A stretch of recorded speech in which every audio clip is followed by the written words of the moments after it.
Hey, welcome to the Health Supplement Business Mastery Show. Today we're diving deep into what's coming in 2026 for the supplement industry. We're going to unpack 12 major trends that are going to completely reshape how supplements are sold, who buys them, and what actually succeeds in this market. There's a lot to unpack, so this one will be a two-parter with the first 6 trends in this episode and the remaining 6 in the next episode. So be sure to come back next week for that one. So we're heading into 2026, and the changes that are happening right now in this industry are massive. I mean, we're talking about entire categories that are going to explode and others that are just going to fade away completely. Some companies are going to ride this wave and become dominant players. Others are going to completely miss what's happening and wonder why their sales keep declining year after year. I've been working with supplement brands for over a decade now, and I've never seen the market shift this dramatically, this fast. The consumer is different. The buying psychology is different. The whole game has changed. Welcome to Health Business Mastery, the Creative Thirst podcast. I'm your host, Bobby Hewitt. So let's get into it.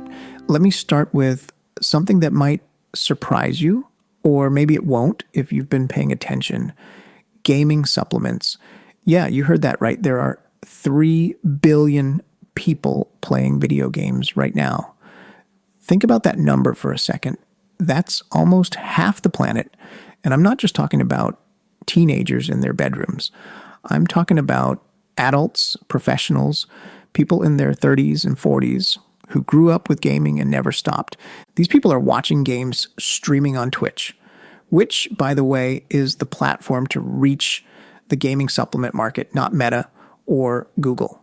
They're competing in tournaments with real prize money.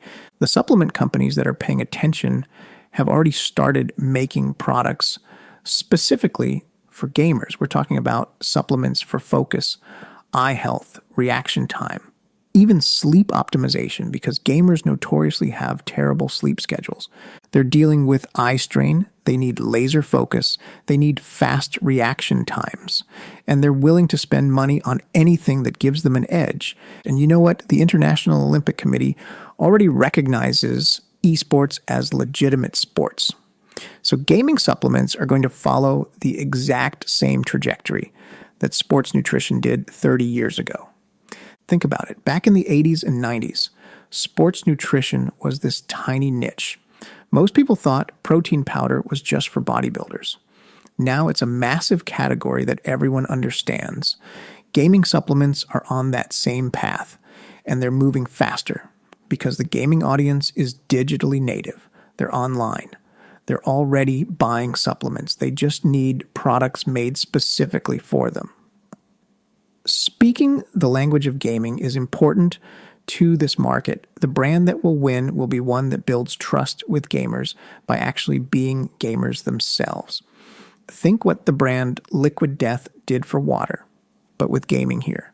Leveraging the desire for that competitive edge and the hope that the right stack of supplements could improve performance is the path here. Trend 2, plant proteins take over. Whey protein has been king for decades, right? Everyone just assumed that's what you use.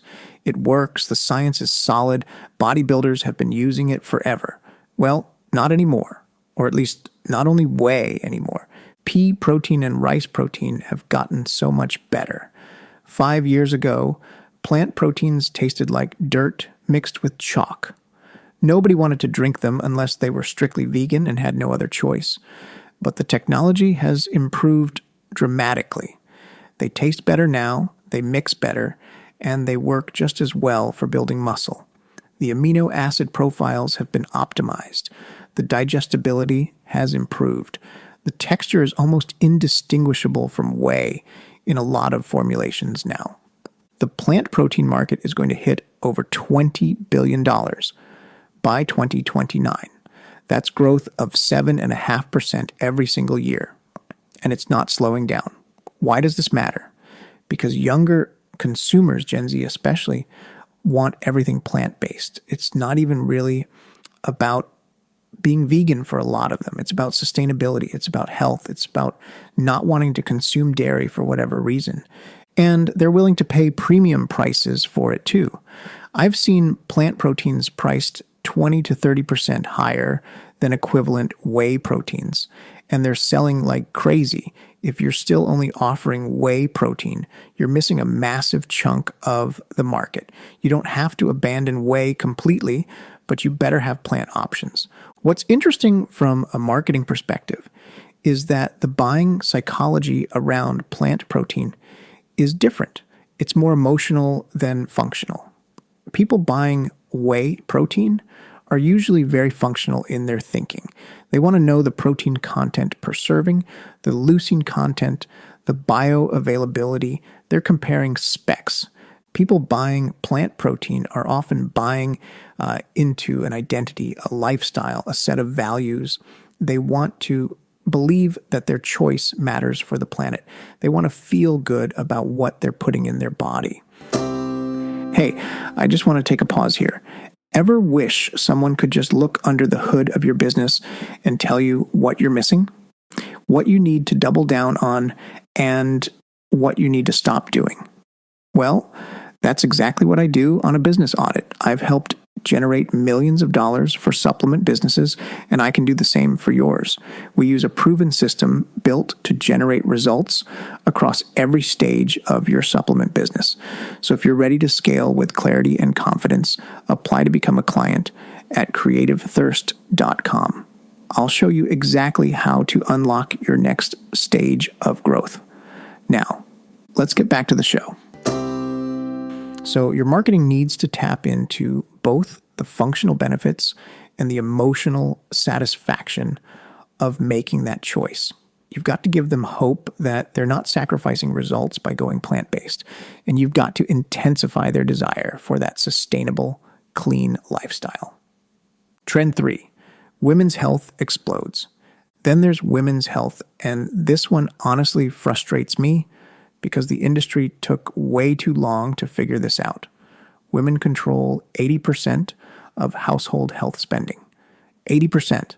They're the ones buying supplements for themselves, for their kids, for their husbands, for their aging parents.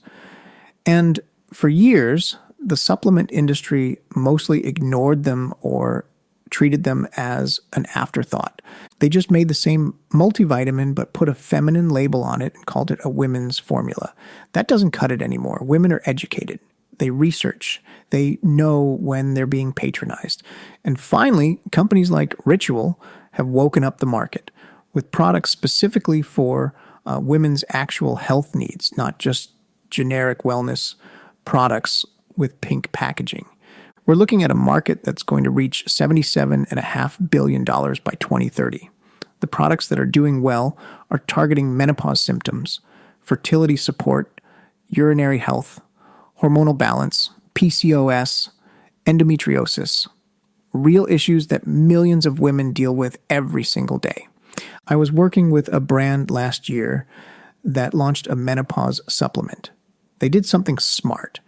Instead of just formulating a product based on what ingredients the research said might help with hot flashes, they actually talked to hundreds of women going through menopause.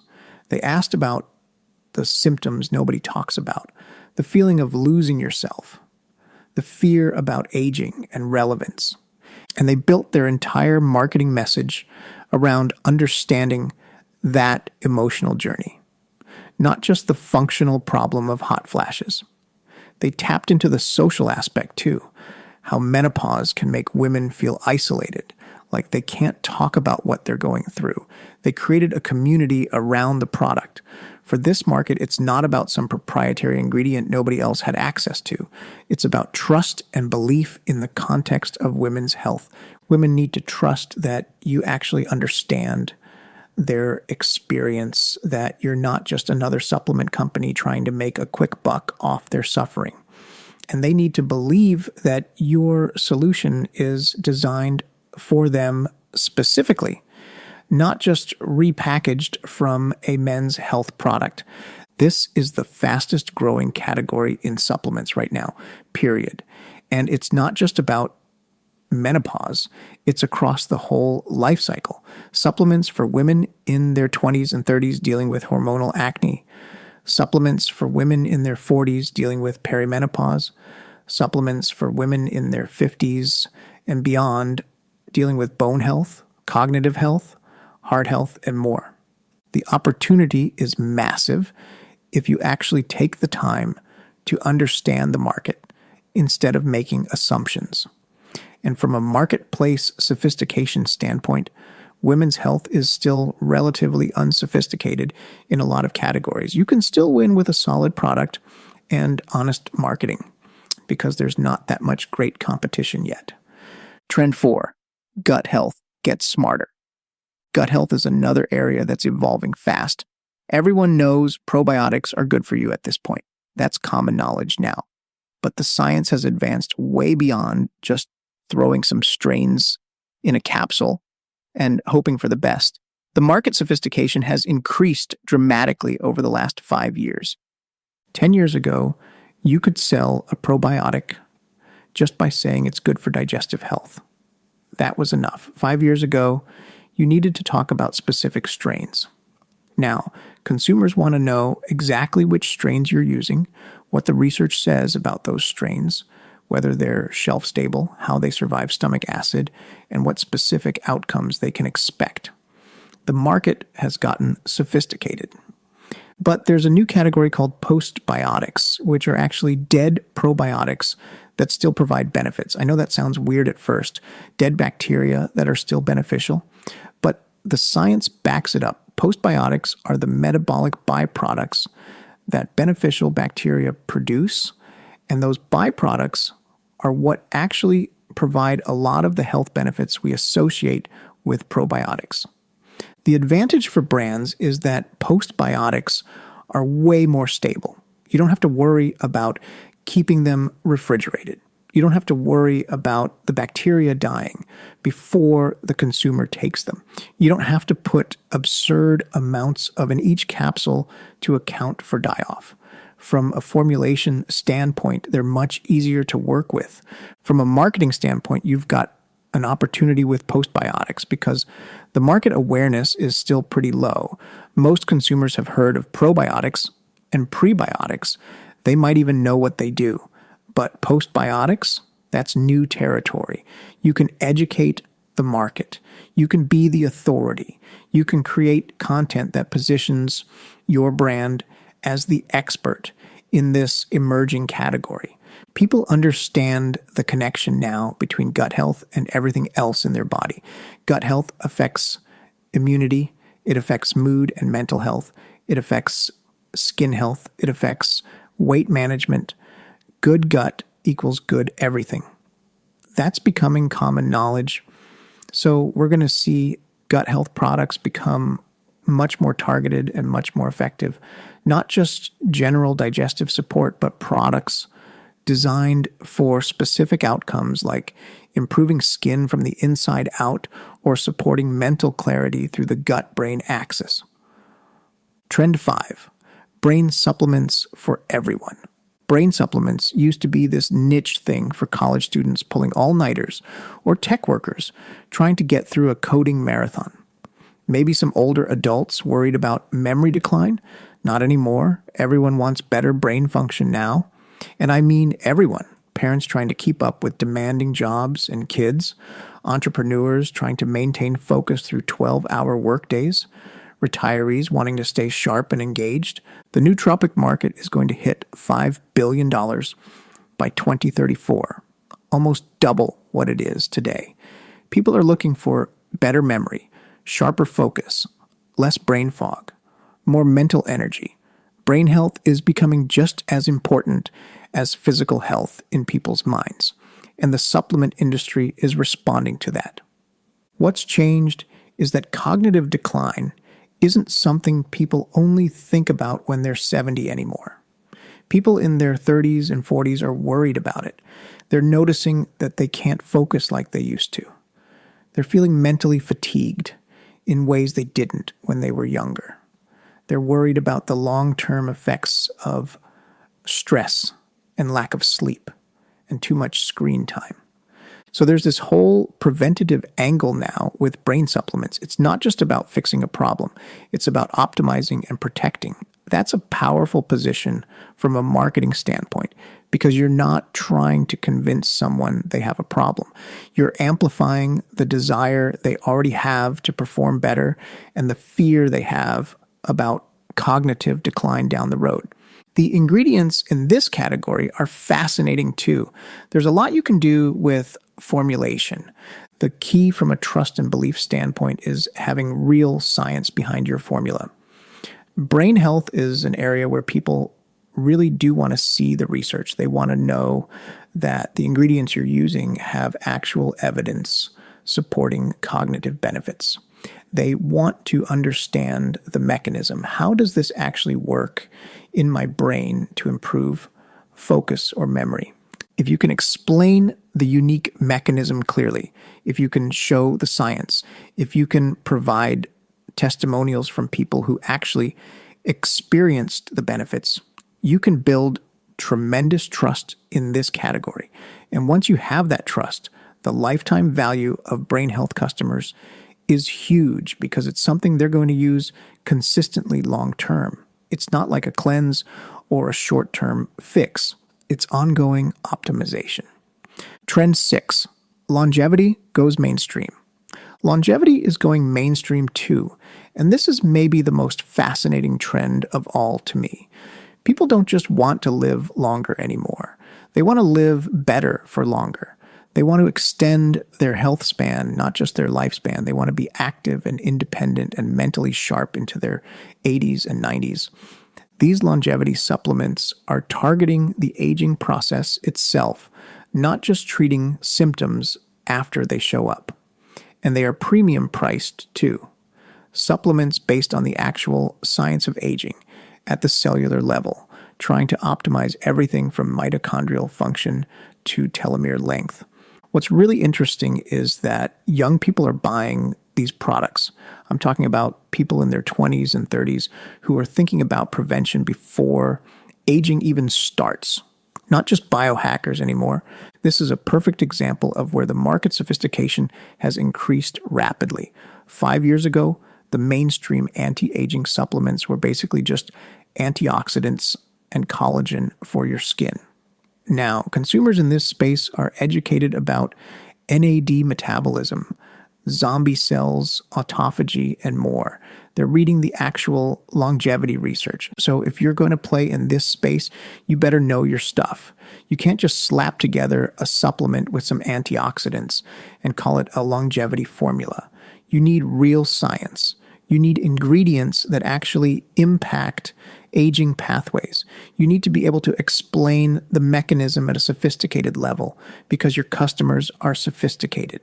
I'm seeing this shift from anti-aging to pro-longevity, and it's more than just semantics. Anti-aging is about fighting against something, trying to stop the inevitable. Pro-longevity is about optimizing for something, taking proactive steps to maximize your health over your lifetime. It's a more empowering frame. It aligns with the desire for control and agency that people have over their health. And these are long-term customers for many years, so the lifetime value of these buyers are better than average. From a marketing perspective, longevity appeals to both desire and hope in powerful ways. The desire to feel vital and capable as you age, the desire to avoid the decline you've watched your parents or grandparents go through, the hope that we actually can influence how we age through the choices we make, the hope that science has progressed to the point where we have tools to extend health span. Okay, so those are the first 6 trends I see reshaping the supplement industry in 2026. I'll go over the next 6 in part 2 next week, so be sure to tune back next Sunday for that. But before we wrap up, let me give you some action steps based on everything we've covered in part 1. First, pick your niche. Don't try to be everything to everyone. That strategy doesn't work anymore. The brands winning right now have a very clear target customer. They know exactly who they're serving and what problem they're solving. Gaming supplements for competitive gamers. menopause supplements for women in their 40s and 50s, brain supplements for professionals who need to stay sharp. Pick one and go deep. Second, invest in real science. Get actual research behind your products. Build a formula around ingredients that already have solid research backing them. Either way, you need to be able to point to real evidence. Partner with the researchers. Publish your findings. Be the brand that actually cares about efficacy, not just marketing. That means higher startup costs. Third, think hard about your format. Don't just default to capsules because that's what everyone does. Think about your target customer and what format would actually work best for their life. Gamers might want a powdered drink they can sip. Women might want strips or chewables they can take on the go. Athletes might want effervescent tablets for their water bottle. The format should enhance the experience, not detract from it. Fourth, build trust through radical transparency. Show everything. Ingredient sourcing, manufacturing process, testing results, customer testimonials, the science behind your formula. Put your certificates of analysis on your website. Show your certifications. Interview the scientists who formulated your product. Trust beats marketing. You can have the best marketing in the world, but if people don't trust you, they won't buy. And if they do buy once and you don't use belief, desire, and hope in your marketing, they won't become repeat customers. Fifth, understand the buying forces at play. Remember, people buy supplements differently than other products. They're making both a functional decision and an emotional decision at the same time. You need to address both. You need to tap into their desire for change. Give them hope that your solution will work. Build trust through credibility and transparency, and align with their existing beliefs about health and wellness. Sixth, master marketplace awareness and sophistication. Understand where your market is in terms of what they already know and how many times they've heard similar promises. If you're in a sophisticated market, you need a strong, unique mechanism that differentiates you from everything they've tried before. If you're in an unsophisticated market, you can educate and lead. Know where you sit on that spectrum and adjust your messaging accordingly, and make ads and landing pages for each stage of awareness, because customers are all across the spectrum. The companies that start making these shifts in how they think about product development and marketing and customer experience, those companies are going to dominate their categories. The companies that don't, they're going to become the Blockbuster of supplements. You remember Blockbuster, right? They had every advantage. They had the brand recognition, the infrastructure, the customer base, the resources, but they didn't adapt to what the market was becoming. They stayed stuck in their old model while Netflix and streaming took over. And they went from industry leader to bankruptcy in less than a decade. The supplement industry is going through a similar transition right now. The old playbook doesn't work anymore. Throwing up some Facebook ads with before and after photos and hyped up claims, that's over. Having a generic product with a pretty label, that's over. Competing on price alone, that's over. Ignoring the science and hoping people won't notice, that's over. The future belongs to targeted, science-backed, convenient solutions for specific people with specific needs. Generic is dead. Specific is king. Quality is non-negotiable. Transparency is expected. The revolution is already starting. The brands that recognize it and position themselves accordingly are going to thrive. The ones that keep doing what they've always done are going to struggle more and more every year. So my question for you is, are you ready? Are you positioning your company for where the market is going, or are you still stuck in where it used to be? Are you building products that tap into real desire and give people genuine hope? Are you building trust through transparency and proof? Are you helping people believe that your solution is the answer they've been looking for? These are the questions you need to be asking yourself right now. Not just about your current products, but about your whole strategy going forward, because the market is moving fast. And if you're not moving with it, you're already falling behind. I'll catch you on the next episode when we go over trends 7 through 12. If you found this helpful, share it with someone in the supplement industry who needs to hear it. And if you want to go deeper on any of these topics, let me know. Until next time, keep building, keep testing, keep adapting. The companies that win are the ones that never stop learning and never stop evolving. And remember, every single one of these trends is an opportunity if you understand the buying psychology behind it. Desire, hope, trust, and belief. That's the framework I use with all of my supplement clients all day, every day. Master those 4 forces, and you can sell supplements successfully no matter what category you're in. If you need help with that, reach out to me at creativethirst.com.